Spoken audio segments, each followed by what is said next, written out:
Over to you, Dave. Great. Thank you very much, Bruce. This is Dave W4SAR, and I've had the pleasure of being the field day coordinator for first OCRA and then for the joint operations with OCRA and the DFMA, which has been a wonderful partnership. So to give you all a little bit of history about the past OCRA DFMA field days, originally the two clubs held separate field day operations on their own. And essentially, we did okay. We were in the upper half of the scorings. I'm speaking for OCRA. And then some years back, Wilson brought up the idea that, well, there's a lot of people in these clubs who have membership in both clubs. And what would happen if they did a joint effort? And once we did that, we started shooting up the rankings. And I remember like I think the second year that we started doing the joint operation, we were ranking number 25 nationally, and it started picking up from there. And we ended up in the last quite a few years, ending up in QST and the top 10 rankings there, and eventually got as high as number 2. But I'm probably getting ahead of myself a little bit there. But the past OCRA DFMA field days, in most cases, we operated as a 9 Alpha Battery Club operation. And that is a club-sponsored operation on the field with 9 HF stations and a VHF station. The VHF station, and sometimes a bonus satellite station, doesn't count amongst the number of transmitters there. So 9 Alpha meant 9 HF stations.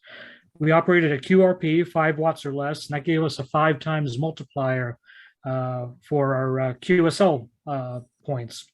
1 point for phone contacts, 2 points for CW or digital. Additionally, all our transmitters were on battery power. That gave us a 100-point bonus for each of the 9 HF stations for being on emergency power.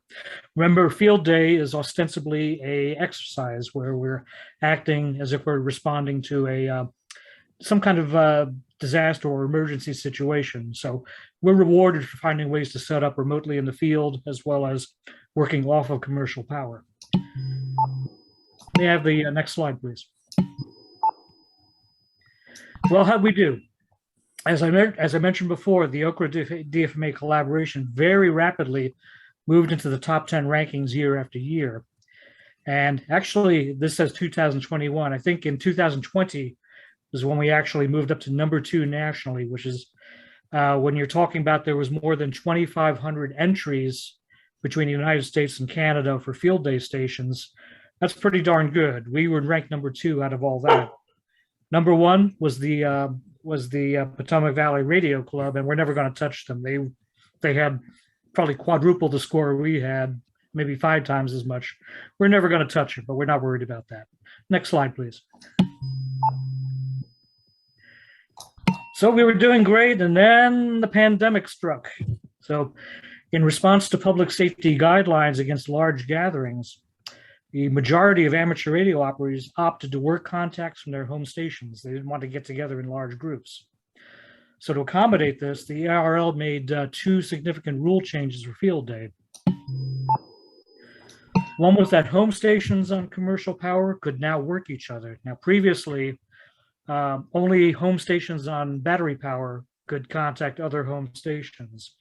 If you were a 1 Delta, which was a home station on commercial power, you could not work other 1 Delta stations. They changed that to encourage more home participation. And then the other change they made so that clubs could still compete with each other was that the clubs could still compete via aggregate scores of members. What that meant was home stations, all the people operating at home, when they submitted their scores for what they did in the home station for field day, they could declare a club affiliation when submitting their individual scores. And then all those scores from those stations that declared they were part of a certain club, it was made into an aggregate score for that club. Next slide, please. This is N1LN W4SAR transmitting. And thanks, Bruce, for keeping me legal. So how'd we do under these new rules? Well, guess what? We ranked 2nd place nationally by aggregate score. So we did a good job on that. 35 members worked from home station and submitted logs.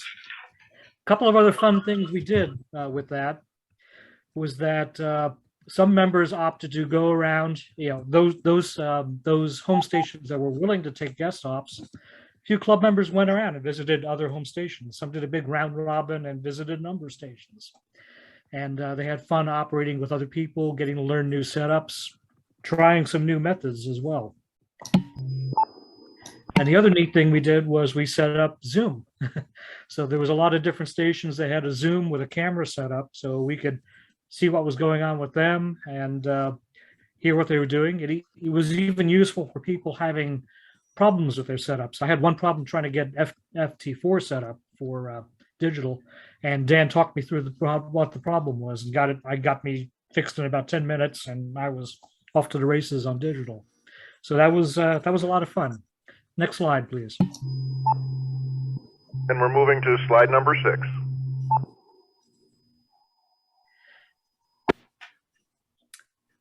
So what are the plans for OCRA DFMA Field Day? What are we doing this year? Well, the pandemic forced a reset. Year after year, we had the same people doing the same things at Field Day every year, which was good. It made setup a little bit easier because a lot of people knew what to do. But that routine had been broken for 2 years, essentially. So the recent survey that N1LN sent out to the membership showed that a number still preferred to participate at home, but a good number wanted to work a traditional field day from a field day site location other than home, as we did in the old days. Well, it just so happens that if you have a real emergency happening, and remember, although this is cleverly disguised as a contest, field day is an emergency drill. This is how real emergency responses work. We may work out of the EOC, we may have a staging area set up, but a good number of people are going to be working and handling traffic out of their homes. So a composite field day like this would be the ideal way to emulate that. Next slide, please.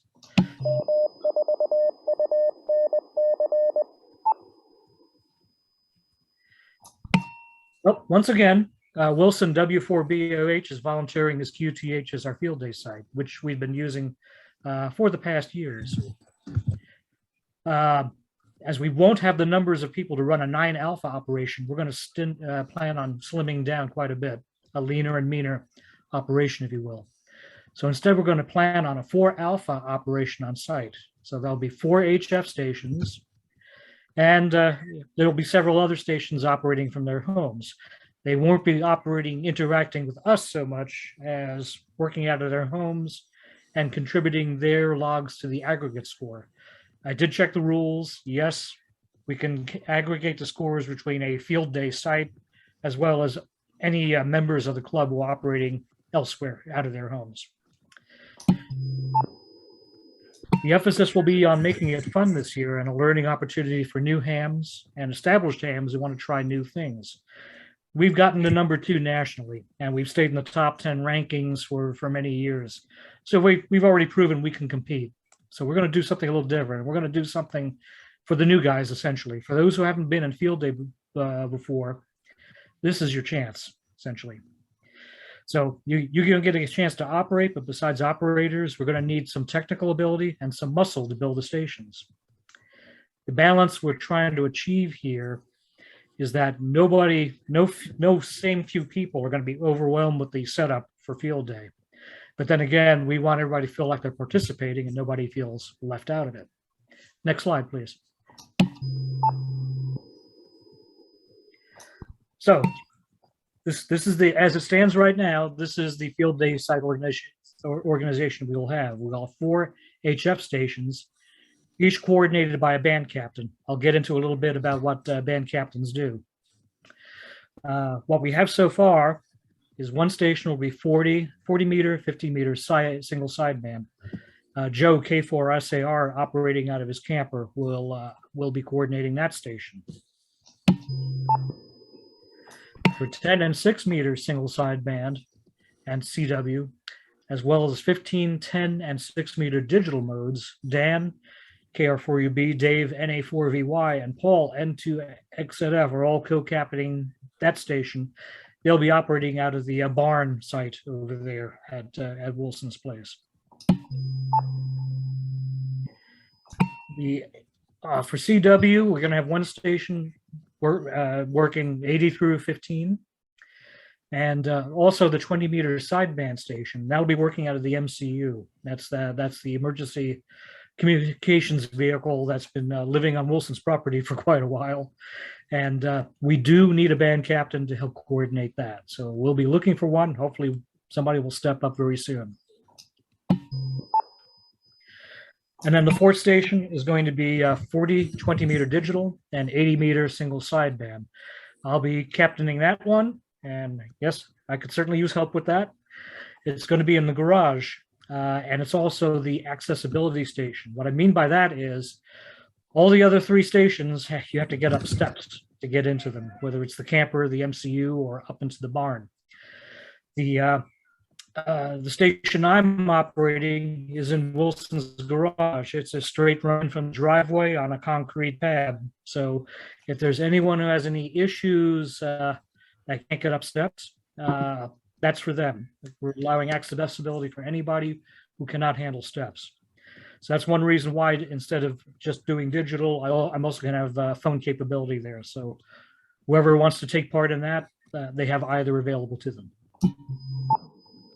And may I have the next slide, please?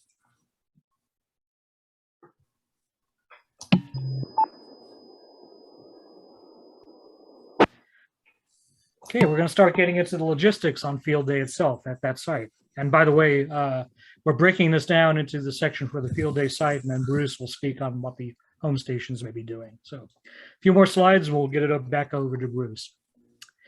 Well, I mentioned before that there's band captains running each of those HF stations, and that's traditionally how field day sites are set up. Band captains are responsible for coordinating design and the setup of their stations. They'll also start lining up the operators, and we're hoping to line up operators around the clock, especially since we are a smaller operation now. We should have less seats to fill for people to operate. The band captains have to maintain the logs, so they keep the records for all the contacts that are being made.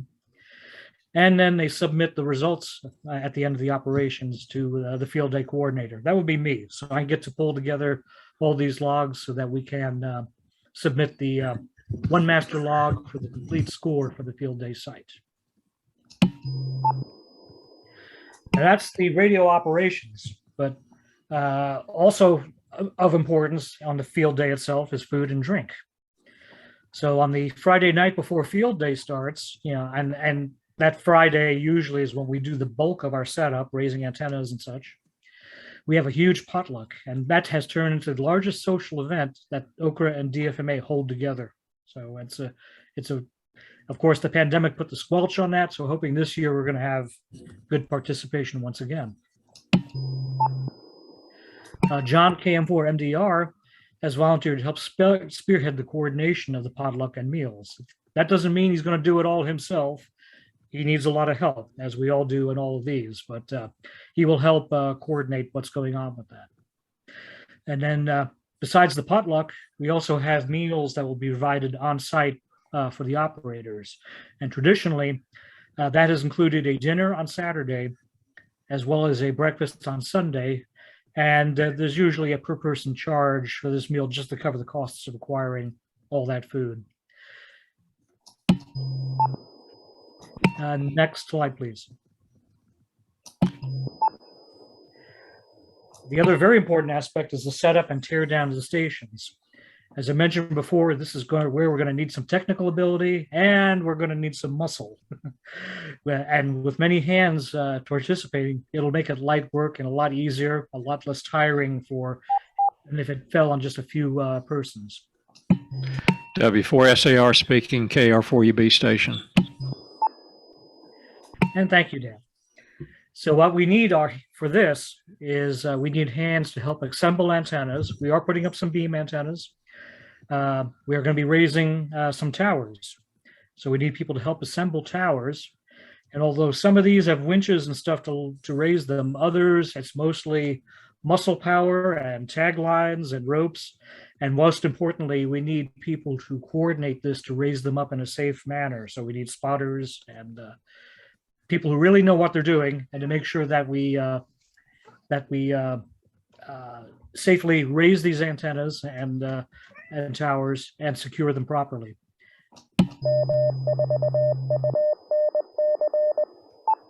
It's also important going in reverse. On Sunday, there's also the tear down of all this, where we're working with gravity in this case, bringing down all these towers, bringing down the wire antennas we've shot into the trees. And a good number of people who have been on site have been working for the duration. They're starting to get tired. That's when we need a lot of people to help out with that, especially some fresh hands to take everything down in a safe manner. Next slide, please. Other teams we're going to need help with is running power. We decided that this year, instead of going with just emergency power and battery power, we're going to run off commercial power. One reason being that we're going to run 100 watts power. We're not going to go with QRP this year. One of the main reasons we're doing that is, again, we're trying to make this a friendly and rewarding event for most of the new hams. QRP is great for getting that multiplier, but you'll kind of find a lot of times you're shouting into the wind on that microphone on phone, and you're not going to be hearing people coming back. Really tough to break through pileups. It can be done with proper technique, but it takes a lot of patience. So this year we're going to be running as commercial. It means we're not going to get the 100-point bonus per station for the for emergency power. But on the other hand, we might make up for that shortfall by just plain making more contacts. And we just want to make it more enjoyable for everyone. So again, we need to run commercial power. We need a team to run safe power drops to all the stations that are on site. Some of them are fairly long runs, but we'll work it out. Another important team is the safety team.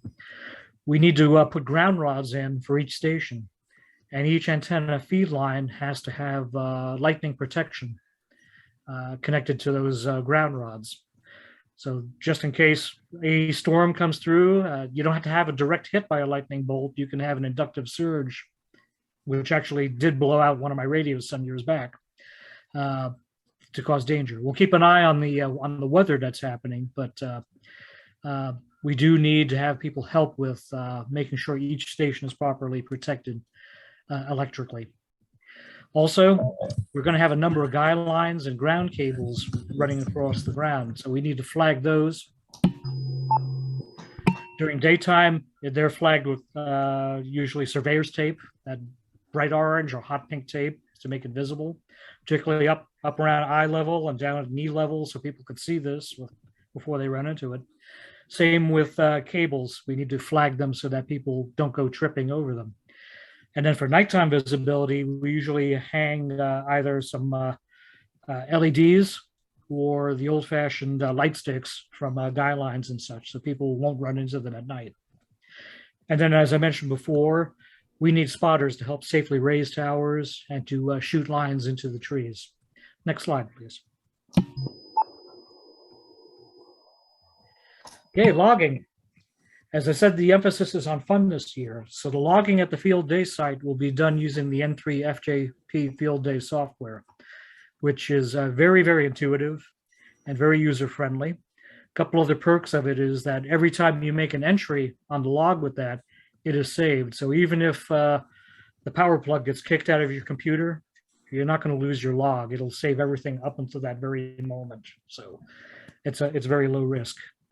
I do plan on holding a tutorial before we have field day itself to show people how to use it.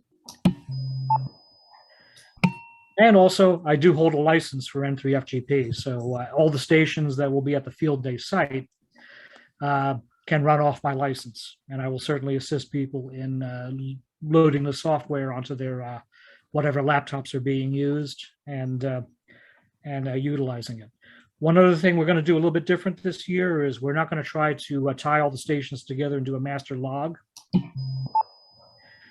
We're each keeping to our lanes on separate bands and everything. So there's not going to be any worries about duping on logs or such like that. Everything will be separate, and I'll be collecting it all at the end and concatenating all the logs together into one master when I present what our final score is as a site. Next slide, please.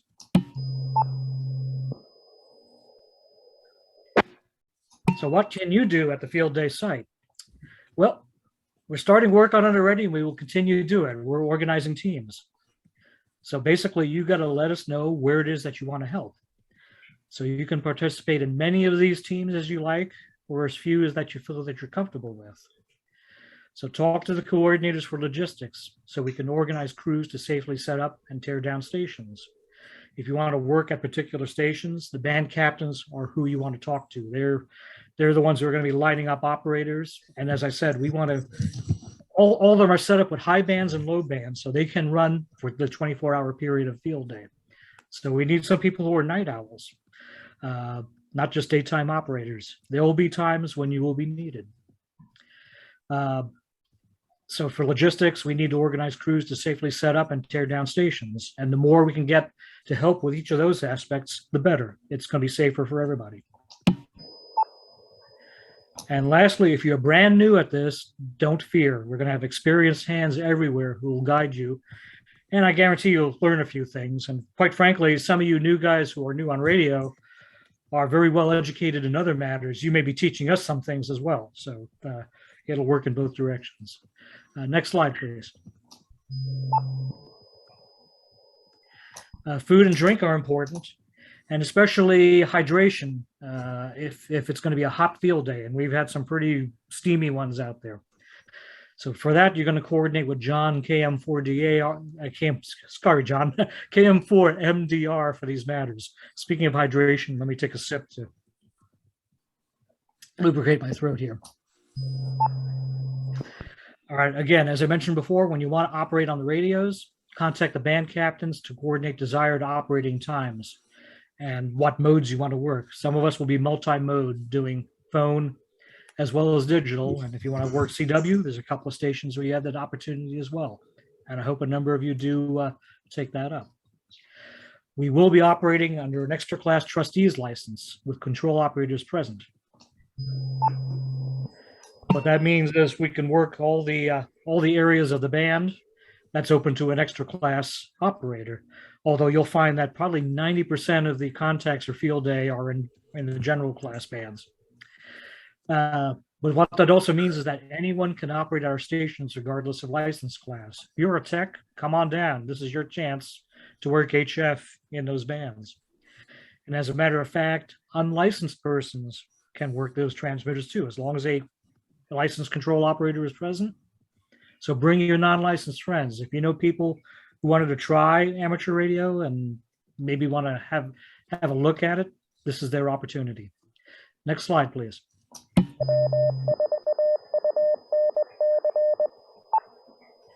And this is W4SAR, speaking at the Orange County Radio Amateurs monthly meeting.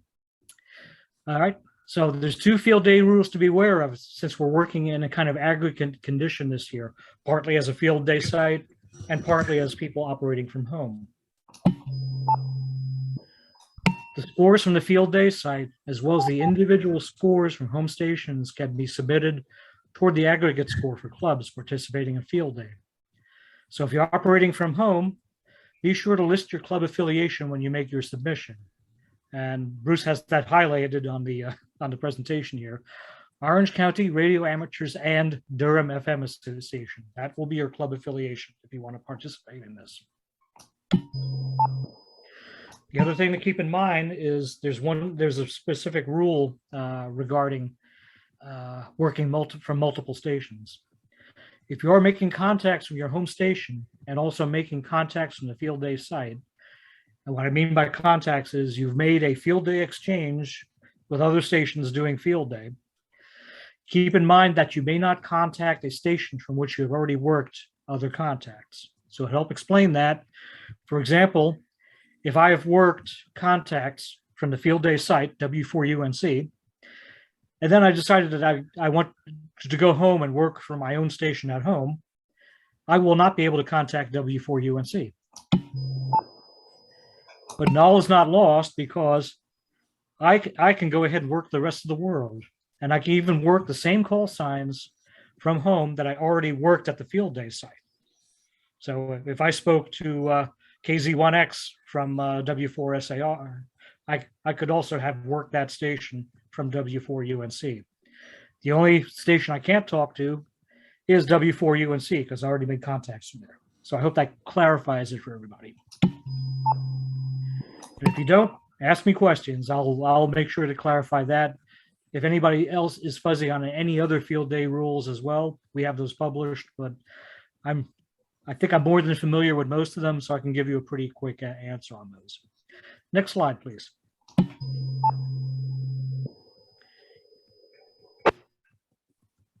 Okay, we're moving on to the home station portion of the presentation. So I'm going to go ahead and send it back to Bruce, N1LN. This was W4SAR. And this is N1LN. Thanks, Dave. Excellent job.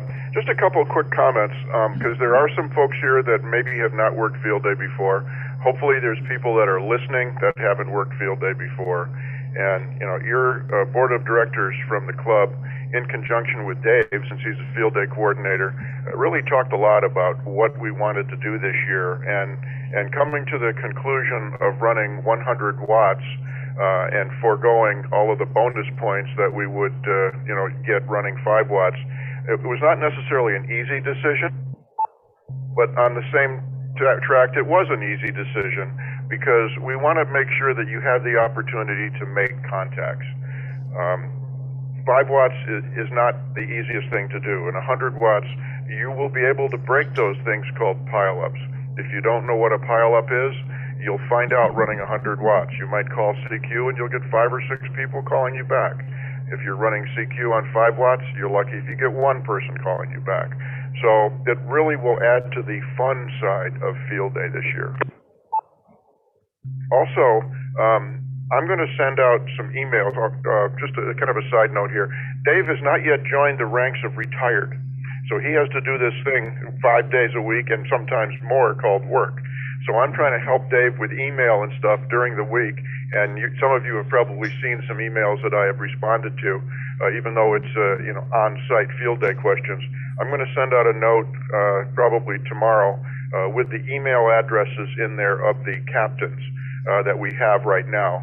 And it will go to the OCRA DFMA email distribution list, so you can contact those people. But if you choose not to, don't fear. Please do, so they can start to build maybe their operators list if you have an interest in operating digital or a 20-meter sideband or 40-meter sideband or whatever. But come Friday before field day, you'll hear more about this over the next few weeks and months. Friday is kind of a show up on site and you'll get put to work. You don't need to be on a team, but it would be helpful to know who's interested in what. But there will be plenty of work to do to get the site set up and the station set up to be able to start operating Saturday afternoon at 2 p.m. So this is a year of fun, of learning, building antennas, pulling things through trees, and you don't necessarily need to know what you're doing because there'll be somebody there that will help you. So it's learning. And I'd like to look at it as this is kind of preparation for the future, because maybe next year everybody will be on site. We'll have more than 4A, and we'll need a lot more hands and things putting things together. So come on out and have a great time. Okay, moving on to stations from home. I sent out an email, the survey first of all, and we had 9 members that said they wanted to work from home. Some did last year, most of them. There's a couple new ones. I said in that email that if you had any questions, if you needed any equipment, if you needed any help doing something to be ready for working field day, to let me know. I only received 2 responses. I don't have a problem with that, because that says that the other 7 hopefully are all ready to go. But if you're not, please feel free to send me an email that you need something, anything, you're not ready. I don't know if I can provide it, maybe not, but I can certainly help try to coordinate it like I did last year when we were all working from home. And my email address is the easiest one to give over the radio here, is n1ln@arrl Again, n1ln@arrl.net. So if you have any questions, please shoot me an email. Okay, so the two questions I got was one about assistance with N1MM and setup and operation, some training, which is already completed, because a lot of people do like to use N1MM, and that's the log software that I'm familiar with. So if you want to use that, I can certainly help you with that. And another person, a question that I'm not familiar with, because I've only made a couple digital contacts, was digital station software and operating rules, and I was able to work my way through that successfully, much to my surprise. But we do have a lot of people that are excellent at digital work operations, and I would push somebody else to them if indeed I was not able to answer it. If you operated from home last year, you're very familiar with this last item, log submission. Dave's already brought it up as far as what he will be doing, where he will be collecting the logs from all 4 stations, and he will put them together into one integrated submission. Not so from the home station. Each person, regardless of what software you're going to be using, will need to provide and send in their own submission. And a Cabrillo file, and again, if you have questions about what that is, shoot me an email and then we can get on the phone or whatever, but a Cabrillo file would be needed to submit to the ARRL. It's the easiest way to do it. And when you do submit that, you click on a link, and I will put together something and send it out to the folks working from home, a step-by-step process. But when you get to the point where it says click on a link for club affiliation, what you're going to see is a free text box. Kind of ignore that. There'll be an arrow over to the right. Click the down arrow and look at the possible selections until you get to the one that says Orange County Radio Amateurs and Durham FM Association, and then you'll use that. So we're only 2 months ahead of doing that, but I just wanted to bring it up, and we'll bring it up again, because if you click the wrong one, your score won't be aggregated into the rest of the scores. Okay, and that pretty much does it, except for this. We would all like to thank you in advance for the assistance in planning, operating, and enjoying the 2022 OCRA DFMA Field Day. And at this time, we'd kind of like to open it up to questions. So if anybody has